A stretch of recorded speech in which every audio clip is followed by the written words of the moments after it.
we just found out, actually, I found out about 10 o'clock Central Time that we were going to be on DirecTV today.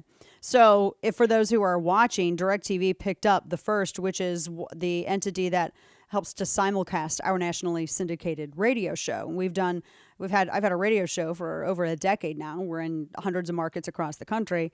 And now DirecTV has the simulcast. And DirecTV had also Newsmax and One America News. And I don't know anybody at One America News. I don't have anything bad to say about any of them. I've known people at Newsmax for a while. And obviously, the people who did The First used to work with Glenn Beck at The Blaze, too. And so The First has been simulcasting the radio program, for about 2 years now? Yeah, so carrying out on their network.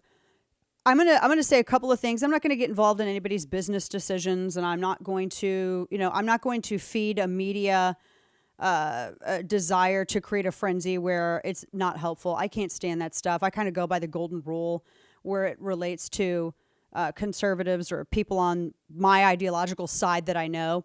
But I will say this: no one was censored and no one was banned. That is such an inaccurate talking point. It really is.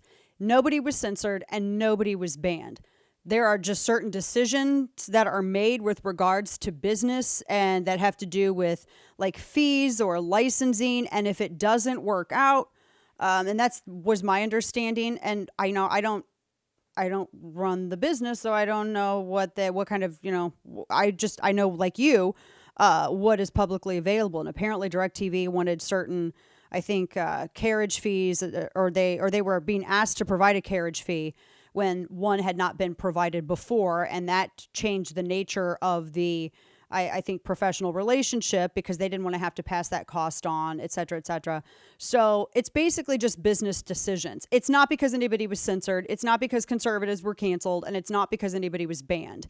And do not be led as a way of leverage. Do not be manipulated, because I do think it's a form of manipulation to make that claim. It's just because it's false.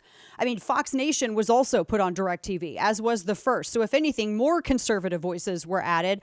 There are not fewer voices present now. More were added, not taken away. So it's very difficult to make that argument. And I just get suspicious of the motives of the people who claim otherwise, because again, nobody was censored and nobody was banned. We don't need people like Wesley Hunt sending letters in claiming or suggesting that something happened when it didn't happen. So sometimes you kind of have to, I focus on the left, but I also don't like when people manipulate an absence of information in the public square in order to create a false impression or a false narrative of something that didn't happen, because that is not what happened. The end.